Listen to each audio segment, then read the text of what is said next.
어머니, 3살 동안 안 나가시면 경찰 부를 거예요. 뭐 경찰을 부른다고? 좋게 말씀드리면 안 가시잖아요. 저 농담하는 거 아니에요. 아무리 그래도 그렇지 문 앞에서 발도 못 딛게 하고 심지어 경찰까지 부른다고? 여보세요, 경찰이죠? 여기 무단 침입하신 분이 계세요. 아파트 주소는? 어머니, 제가 말했죠? 이제 그만 가세요. 경찰 와서 일이 더 커지기 전에. 그래, 너네 속내를 이제 다 알겠다.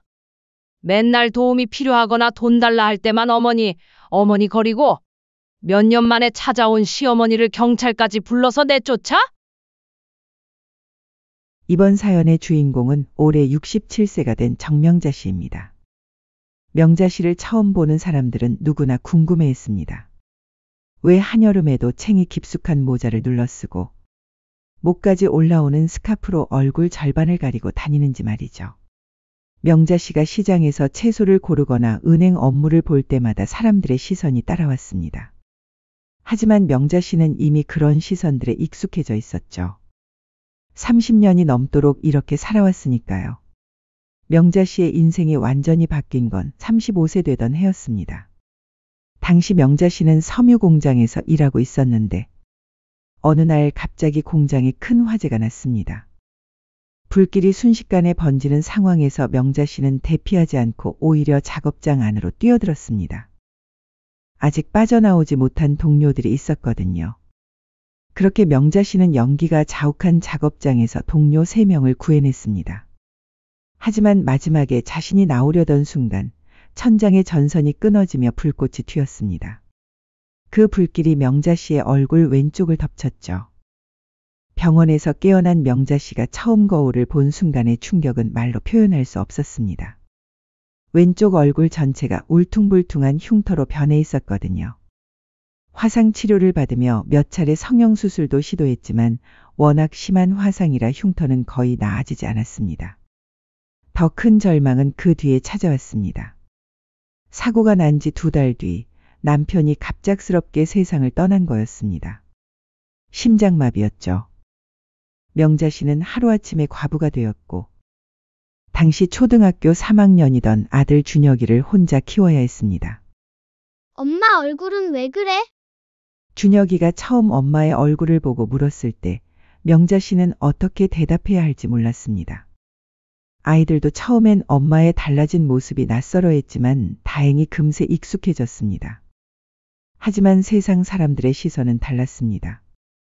명자 씨가 아이들과 함께 마트에 갈 때마다 사람들이 힐끗힐끗 쳐다보며 수군거렸습니다. 아이들이 친구들과 놀 때도 다른 학부모들이 명자 씨를 보고 깜짝 놀라는 반응을 보였죠. 그럴 때마다 명자 씨는 아이들이 상처받을까봐 걱정이었습니다. 괜찮다. 엄마가 조금 다르게 생겼을 뿐이야. 명자 씨는 그때부터 외출할 때마다 모자와 스카프로 얼굴을 가리기 시작했습니다. 아이들 때문이었죠. 엄마 때문에 아이들이 놀림받는 일만은 막고 싶었으니까요. 그렇게 명자 씨는 시장에서 작은 반찬 가게를 차렸습니다. 새벽 4시에 일어나 도매시장에서 재료를 사오고 밤늦게까지 반찬을 만들어 팔았습니다. 손님들 중에는 명자 씨의 얼굴을 보고 놀라는 사람들도 있었지만 반찬 맛이 좋다고 소문이 나면서 단골들이 하나둘 늘어났습니다. 사장님, 이 무나물 어떻게 이렇게 맛있게 만드세요? 별거 아니에요. 그냥 정성스럽게 하는 것뿐이죠. 명자 씨가 버는 돈은 모두 아이들에게 들어갔습니다. 학원비, 참고서갑, 옷값. 자신은 몇 년 된 옷을 계속 입으면서도 아이들만큼은 부족함 없이 키우려고 했습니다. 아들 준혁이는 공부를 정말 잘했습니다. 고등학교 때부터 전교 1등을 놓치지 않았고 결국 서울의 명문대학교에 합격했습니다. 합격 소식을 들은 날 명자 씨는 가게 문을 일찍 닫고 아들이 좋아하는 갈비찜을 해줬습니다.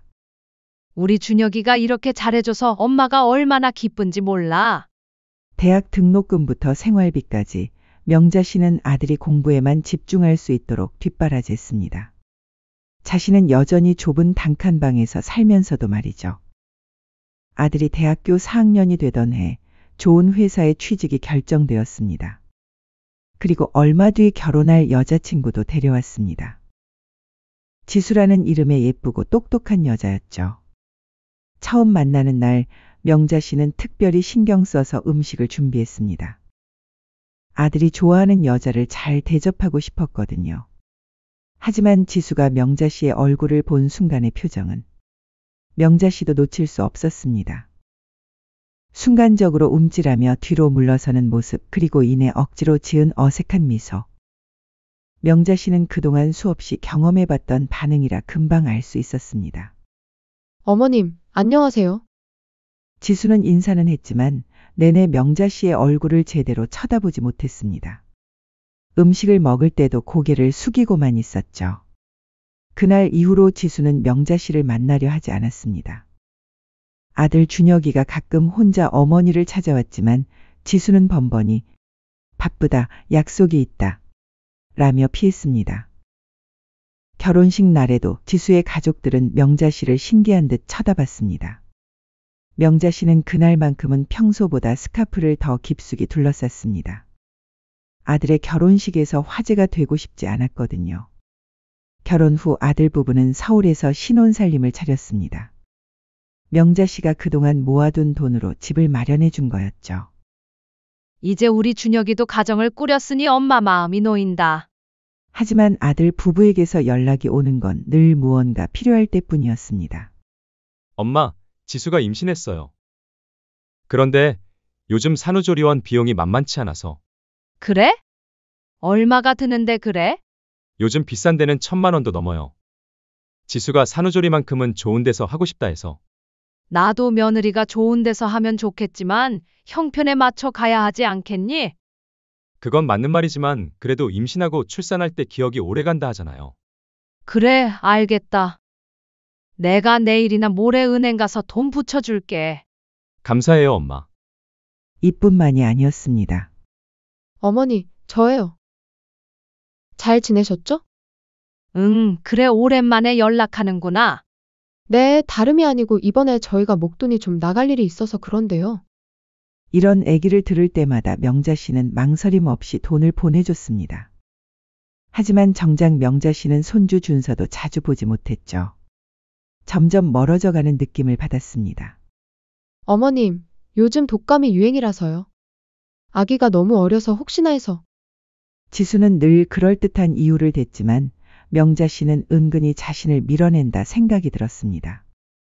아들이 결혼하고 첫 명절을 제외하고는 명절에도 아들 내외는 오지 않았습니다. 엄마, 지수가 친정에서 명절을 보내자고 해서요. 내년에는 꼭 가겠습니다.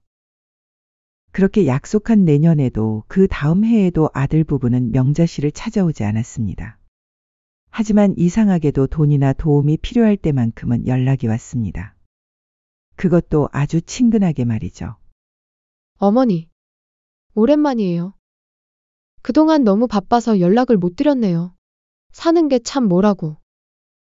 이렇게 시간이 훌쩍 지나가 버리네요. 지수는 그럴 때만큼은 다정한 며느리가 되었습니다. 명자 씨와 함께 쇼핑을 하며 이것저것 사달라고 했고, 명자 씨는 그런 며느리가 기특해서 지갑을 열었습니다. 하지만 원하는 걸 다 얻고 나면 지수는 또다시 연락을 끊었습니다. 명자 씨는 그런 며느리의 태도가 서운했지만 자식 이기는 부모 없다던가요. 그래도 자식은 자식이지. 명자 씨는 좁은 단칸방에서 혼자 저녁을 먹으며 중얼거렸습니다. 벽에 붙어있는 손주 준서의 사진을 보면서 말이죠. 아들이 보내준 사진이 전부였지만 명자 씨에게는 그것만으로도 위로가 되었습니다. 그렇게 명자 씨는 오늘도 새벽 일찍 일어나 시장으로 향했습니다. 모자를 깊숙이 눌러쓰고 스카프로 얼굴을 가린 채로 말이죠. 그렇게 몇 년이 흘렀습니다. 어느 토요일 오후 아들과 며느리가 함께 명자 씨를 찾아왔습니다. 며느리가 직접 온 건 정말 오랜만이었죠. 며느리 지수는 평소와 달리 화장을 진하게 하고 비싼 브랜드 가방을 들고 있었습니다. 어머니, 안녕하세요. 지수는 평소보다 훨씬 밝은 목소리로 인사했습니다. 명자 씨는 며느리가 이렇게 다정하게 대하는 게 어색하면서도 반가웠습니다. 아이고, 지수야. 오랜만이구나. 안 그래도 너네들 요즘 뭐하고 지내나 잘 살고는 있는 건가? 생각하고 있었는데. 그나저나 준서는? 준서는 많이 컸겠네? 네, 잘 지내고 있어요. 여기 사진 한번 보실래요? 아이고, 애들은 금방 쑥쑥 큰다니까. 밖에서 보면 못 알아보겠네. 미남이네, 미남이야. 준서도 데리고 같이 오지 그랬어? 그게 오늘은 저희가 좀 할 말이 있어서 와서요. 다음에 데리고 올게요. 며느리 지수는 잠시 아들과 눈빛을 주고받더니 조심스럽게 말을 꺼냈습니다. 준서 학교 문제인데요. 지금 다니는 학교가 아무래도 좀 수준이 떨어져서요. 아들 준혁이가 거들었습니다. 엄마, 준서가 워낙 똑똑한 아이라 지금 학교로는 한계가 있어요. 좋은 학군으로 이사를 가야 할 것 같아서요. 명자 씨는 속으로 한숨이 나왔습니다. 역시 돈 이야기였구나 싶었죠. 얼마나 필요한데 그래? 저번에 해준 집 빼고 다시 들어가면 안 되는 거니? 지수가 조심스럽게 대답했습니다. 아휴, 어머님도 참. 그 정도로는 택도 없죠, 어머님. 시장에서만 계셔서 그런가 요즘 물정 참 모르신다. 그게 그렇게 많이 필요하니? 어머니, 요즘 집값이 얼마나 비싼지 아세요? 이것도 정말 최소한이에요. 준서 미래를 생각하면 꼭 필요한 투자라고 생각해요. 지수는 마치 당연한 것처럼 말했습니다. 그러면서 휴대폰을 꺼내 부동산 앱을 보여줬죠. 여기 보세요. 이 정도 동네가 되어야 준서가 좋은 친구들과 어울리며 공부할 수 있어요. 명자 씨는 마음이 복잡했습니다. 손주를 위한 일이긴 하지만 너무 큰 돈이었어요. 엄마, 이번만 도와주시면 정말 마지막이에요. 앞으로는 저희끼리 잘 살아갈 테니까요. 아들의 말에 명자 씨는 더욱 망설여졌습니다. 지금까지 몇 번이나 들었던 마지막이라는 말이었거든요. 준혁아, 엄마도 나이가 많아서 앞으로 벌 수 있는 돈이 얼마나 될지. 어머니, 지수가 갑자기 목소리를 높였습니다. 준서는 어머니에게 유일한 손자잖아요. 그 아이 미래가 달린 일인데 그렇게 말씀하시면 어떡해요? 그러면서 지수는 눈물까지 글썽였습니다. 저도 정말 어머니께 이런 부탁드리기 싫어요. 하지만 준서를 생각하면 명자 씨는 결국 마음이 약해졌습니다. 알겠다. 내가 한번 방법을 찾아봐서 도와줄게. 정말요? 어머니, 감사해요. 지수는 갑자기 밝아지며 명자 씨의 손을 꼭 잡았습니다. 그 순간만큼은 정말 고마워하는 것 같았어요. 이튿날 월요일 명자 씨는 은행에 가서 평생 모은 돈을 먼저 인출했습니다. 어머니, 정말 고맙습니다. 이 은혜는 평생 잊지 않겠어요. 돈을 받은 아들과 며느리는 연신 고마워했습니다. 며느리는 명자 씨를 꼭 안아주기까지 했죠. 어머니, 이제부터는 정말 자주 찾아뵐게요. 준서도 꼭 데려와서 어머니께 인사드리게 할게요. 그리고 어머니 생신 때도 꼭 챙기겠어요. 지금까지 소홀했던 거 정말 죄송해요. 명자 씨는 그런 며느리의 말을 들으며 조금은 기대감을 가졌습니다. 이제 정말 달라질 수도 있겠다는 생각이 들었거든요. 하지만 그날이 명자 씨가 아들 부부를 본 마지막이었습니다. 그 다음 주부터 명자 씨는 아들에게 안부 전화를 걸었습니다. 준혁아, 이사는 잘했니? 준서는 새 학교에 잘 적응하고 있고. 하지만 아들의 대답은 시큰둥했습니다. 네, 잘 지내고 있어요. 바쁘니까 나중에 연락드릴게요. 그렇게 전화를 끊은 후로는 연락이 없었습니다. 명자 씨가 몇 번 더 전화를 걸어봤지만 아들은 받지 않았어요. 한 달이 지나고 두 달이 지나도 마찬가지였습니다. 명자 씨는 시장에서 일하면서도 자꾸 휴대폰을 확인했습니다. 혹시 아들이나 며느리에게서 연락이 왔나 하고 말이죠. 하지만 연락은 오지 않았습니다. 사장님, 요즘 왜 이렇게 우울해 보여요? 단골 손님이 물어봤지만 명자 씨는 대답할 수 없었습니다. 자식들 이야기를 꺼내기가 부끄러웠거든요. 3개월째 명자 씨는 참다 못해 아들 집 근처까지 가봤습니다. 하지만 정작 초인종을 누르지는 못하고 그냥 돌아왔어요. 며느리가 싫어할 게 뻔했거든요. 시장의 다른 상인들은 명자 씨의 속사정을 어느 정도 알고 있었습니다. 명자 씨, 자식들한테 너무 많이 주면 안 돼요. 고마운 줄을 모르게 된다니까요. 맞아요. 가끔은 서운하다고 표현도 해야죠. 마음속으론 서운하고 화가 났지만 그래도 자식들을 원망하고 싶지는 않았습니다. 6개월이 지나고 7개월이 지나도 상황은 마찬가지였습니다.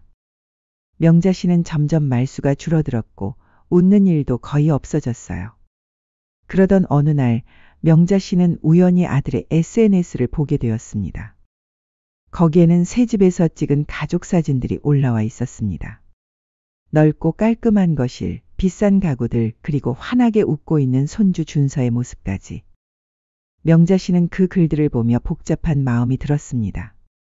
잘 살고 있는 건 다행이지만 정작 자신에게는 연락조차 하지 않는다는 게 서운했거든요. 특히 손주 준서가 환하게 웃고 있는 사진을 보니 더욱 보고 싶어졌습니다. 그날 밤 명자 씨는 오랜만에 아들에게 전화를 걸었습니다. 준혁아, 엄마야. 준서 사진 봤는데 정말 많이 컸구나. 아, 네. 그렇게 빨리 크더라고요. 엄마가 너무 보고 싶은데 언제 한번 만날 수 있을까? 아들은 잠시 뜸을 들이더니 대답했습니다.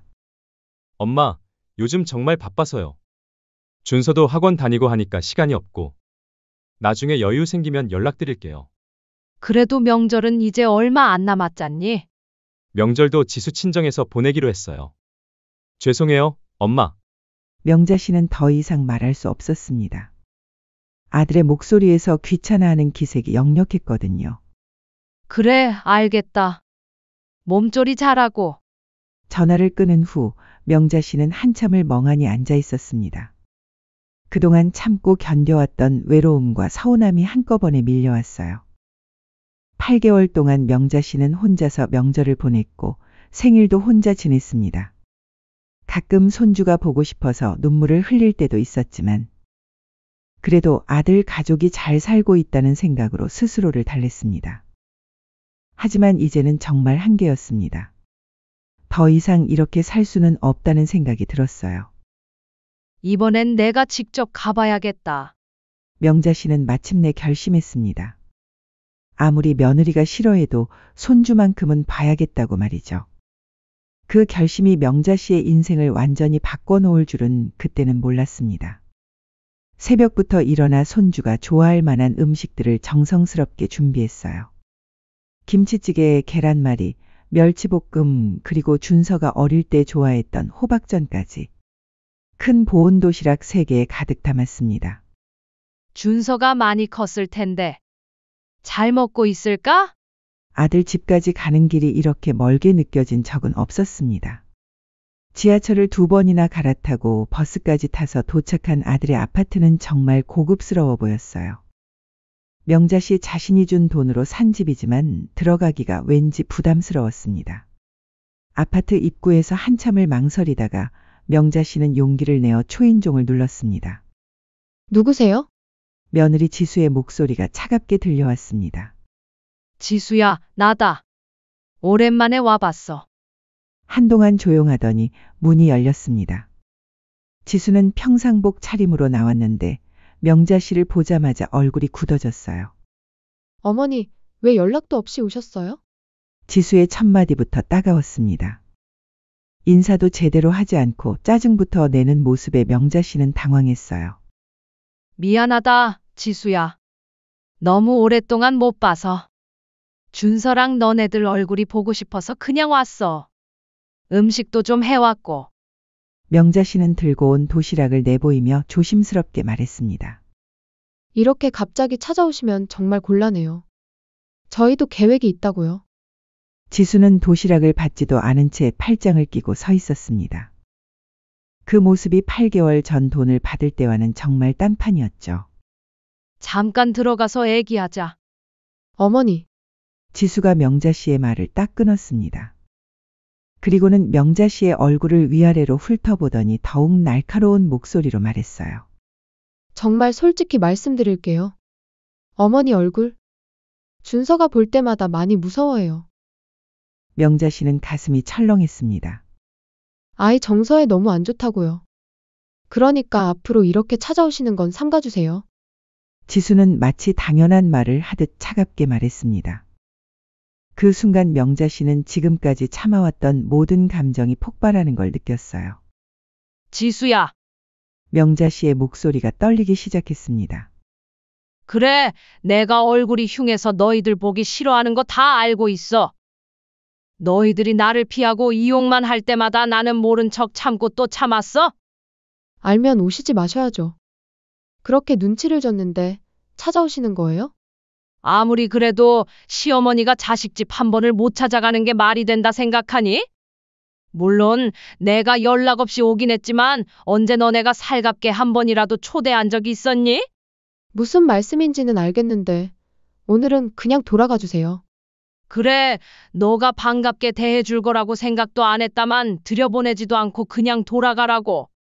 어머니, 목소리 좀 낮춰주세요. 이웃들이 다 들어요.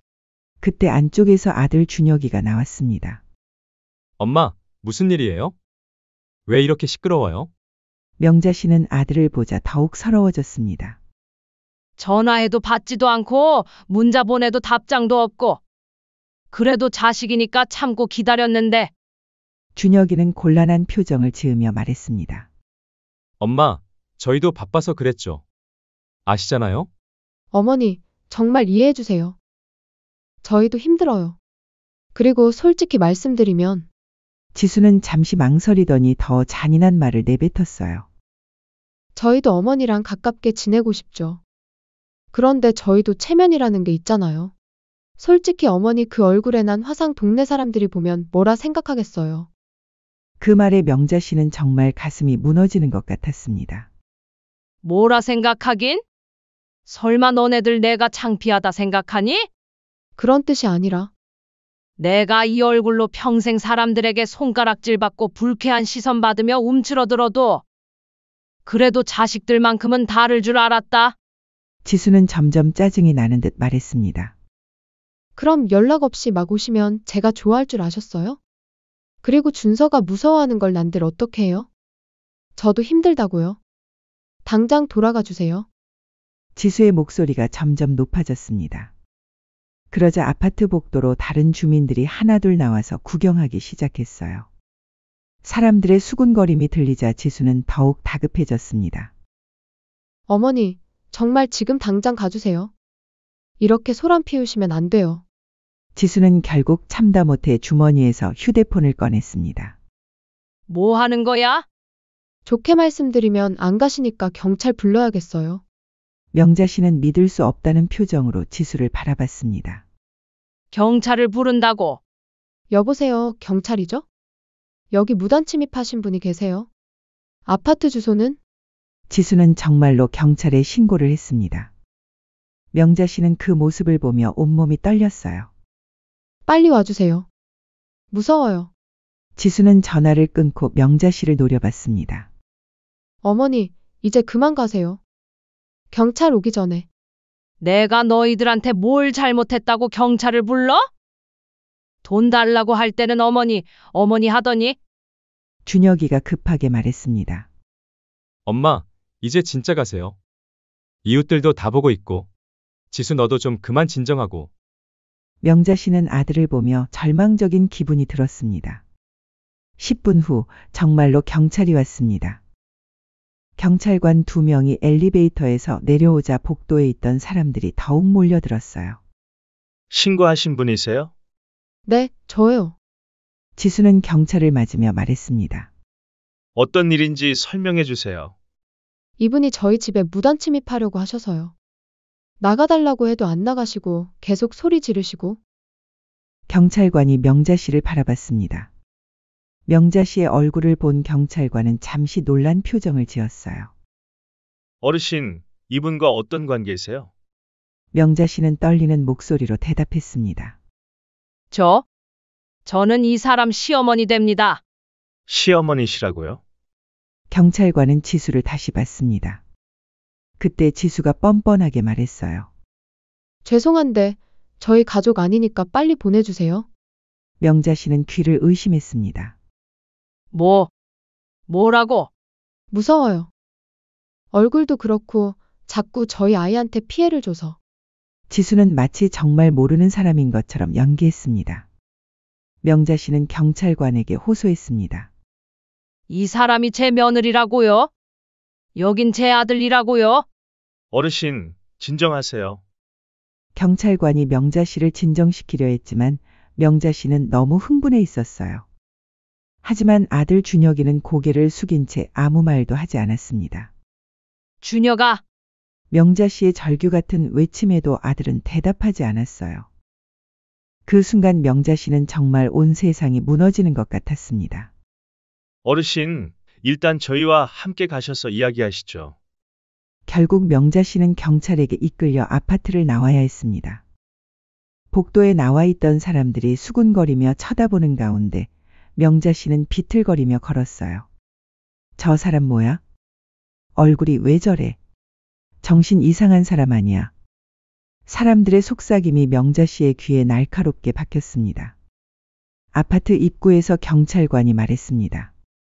어르신, 가족 간의 문제라면 대화로 해결하시는 게 좋겠어요. 오늘은 그냥 집으로 돌아가세요.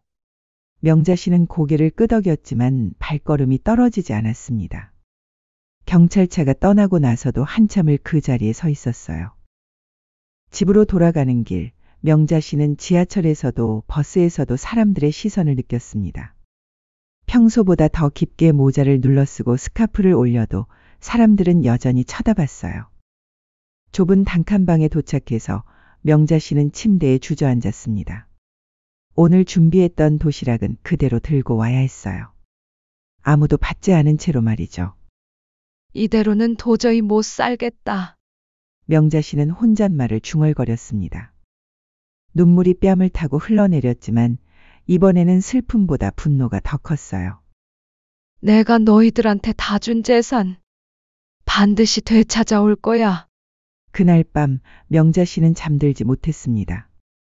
며느리의 차가운 말들, 아들의 침묵, 그리고 사람들의 시선들이 계속 머릿속을 맴돌았거든요. 하지만 동시에 또 다른 생각도 들었습니다. 혹시 자신이 놓치고 있는 게 있지 않을까 하는 생각 말이에요. 아들에게 집을 사줄 때 변호사와 함께 작성했던 서류들이 떠올랐습니다. 조건부 증여. 명자 씨는 작은 목소리로 중얼거렸습니다. 그때는 단순히 법적 절차라고 생각했던 그 서류들이 지금은 다르게 보였어요. 새벽이 되어서야 명자 씨는 결심했습니다. 이대로 당하고만 살 수는 없다고 말이죠. 집으로 돌아온 명자 씨는 밤새 잠들지 못했습니다. 며느리의 차가운 말들과 아들의 침묵이 계속 머릿속을 맴돌았거든요. 하지만 새벽이 되자 다른 생각이 들었습니다. 아들에게 집을 사줄 때의 일들이 하나씩 떠오르기 시작한 거예요. 그때 변호사가 뭐라고 했더라. 명자 씨는 서랍을 뒤져 오래된 서류 봉투를 꺼냈습니다. 몇 년 전 아들 집 전세금을 마련해 줄 때 작성했던 서류들이었어요. 한 장씩 넘겨보던 명자 씨는 조건부 증여계약서라는 제목의 서류에서 손을 멈췄습니다. 맞아, 이거야. 당시 변호사가 설명해줬던 내용이 기억났어요. 단순히 돈을 주는 게 아니라 몇 가지 조건을 달아서 증여한다는 내용이었습니다. 계약서에는 분명히 적혀 있었습니다. 증여받은 자는 증여자를 성심껏 봉양하고 부당한 대우를 하지 않을 것. 이 조건을 위반할 시 증여계약을 취소할 수 있음. 다음 날 아침, 명자 씨는 처음으로 시장에 나가지 않았습니다. 대신 그때 계약서를 작성해줬던 법무법인을 찾아갔어요. 변호사님 기억하세요? 몇 년 전에 조건부 증여계약서 작성해 주셨잖아요. 변호사는 명자 씨를 알아보고 반갑게 맞아줬습니다. 아, 정명자 씨. 물론 기억해요. 무슨 일이신가요? 명자 씨는 그동안 있었던 일들을 차근차근 설명했습니다. 변호사는 고개를 끄덕이며 들었습니다. 명자 씨, 이건 명백한 계약 위반이에요. 특히 경찰에 신고하고 가족이 아니라고 한 것은 결정적인 증거가 될 수 있어요. 제가 최근에 이런 사건을 자주 맡았어서 혹시나 해서 조건을 넣은 건데 다행이었네요. 일주일 후 아들 준혁이에게 증여계약 취소 통보서가 발송되었습니다. 내용 증명 우편으로 보낸 거라 받지 않을 수도 없었죠. 그로부터 사흘 뒤 명자 씨에게 전화가 왔습니다. 엄마, 나 준혁이에요. 무슨 일이니? 갑자기? 엄마 변호사 편지가 왔는데. 이게 뭐예요? 장난이죠? 아들의 목소리에는 당황스러움과 함께 화가 섞여 있었습니다. 장난 아니다. 거기 써진 내용 그대로야. 엄마, 그렇다고 이렇게 하시면 어떻게 해요? 앞으로 저희 안 보고 사실 거예요? 당연하지. 앞으로 나한테 자식은 없다 생각하고 살 거다. 준혁이는 한동안 말이 없었습니다. 엄마, 당장 취소하세요. 우리끼리 해결해요. 하지만 명자 씨는 단호했습니다. 안 돼. 이제 법으로 해결할 거야. 한 달 후 정식 소송이 시작되었습니다. 첫 번째 재판날 명자 씨는 변호사와 함께 법정에 들어갔습니다. 아들과 며느리도 와 있었는데 며느리는 명자 씨와 눈을 마주치지 않으려고 했어요. 명자 씨의 변호사가 증거들을 하나씩 제출했어요. 피고 지수 씨가 경찰에게 이분 저희 가족 아니에요라고 명시적으로 발언한 것이 확인됩니다. 판사가 서류를 보며 말하자 며느리 지수는 얼굴이 새하얘졌어요. 두 번째 재판에서는 더욱 결정적인 증거가 나왔습니다. 며느리가 SNS에 올린 글들이었어요. 명자 씨가 준 돈으로 좋은 곳에서 여행을 다니고 비싼 음식을 먹으면서도 정작 명자 씨에게는 연락조차 하지 않았던 것들이 다 기록되어 있었거든요. 돈은 받아서 잘 쓰면서 정작 준 사람은 완전히 무시한 셈이네요. 판사의 말에 아들 부부는 고개를 들 수 없었습니다. 세 번째 재판에서 판결이 나왔습니다. 원고의 청구를 인용합니다. 피고는 원고에게 증여받은 부동산과 금전을 모두 반환하라. 명자 씨는 승소했습니다. 아들에게 줬던 집과 돈을 모두 되돌려받게 된 거였어요. 법정을 나오는 길, 아들과 며느리가 명자 씨 앞에 무릎을 꿇었습니다. 어머니, 죄송해요. 저희가 정말 잘못했어요. 며느리 지수가 눈물을 흘리며 빌었습니다. 평소 자존심이 하늘을 찔렀던 지수가 사람들이 보는 앞에서 무릎을 꿇고 있는 모습이었어요. 제발 다시 한 번만 생각해 주세요. 저희 집 없으면 어떻게 살아요? 준서도 할머니가 보고 싶어요. 제발요. 그때 명자 씨가 차갑게 웃었습니다. 준서가 나를 보고 싶어 한다고. 얼굴 몇 번 본 것도 아닌 애가 뭐가 이쁘다고 봐달라니? 지수는 말문이 막혔습니다. 그동안 무서워한다며 못 보게 했으면서 이제 와서 보고 싶어 한다고. 명자 씨는 계속해서 날카롭게 말했어요. 아들 준혁이도 매달렸습니다. 엄마, 정말 죄송해요. 다시는 이런 일 없을게요. 다시는? 이미 늦었어. 명자 씨는 차갑게 내려다봤습니다. 이제 늦었어. 내 얼굴에 화상 입었던 날보다 더 아픈 건 너희들이 준 상처였어. 어머니, 너희들은 내게 더 이상 자식이 아니야. 일어나. 명자 씨는 그렇게 말하고 돌아섰습니다. 아들이 뒤에서 엄마 라고 절규했지만 뒤돌아보지 않았어요. 판결 확정 후 아들 부부는 정말로 집을 잃었습니다.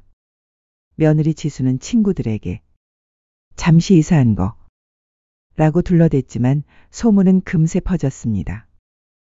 지수 시어머니한테 소송당했대. 그러게 시어머니를 왜 그렇게 함부로 대했대. 돈만 받아먹고 8개월 동안 연락도 안 했다더라. 지수는 그동안 자랑했던 카페에도 나가기 어려워졌어요.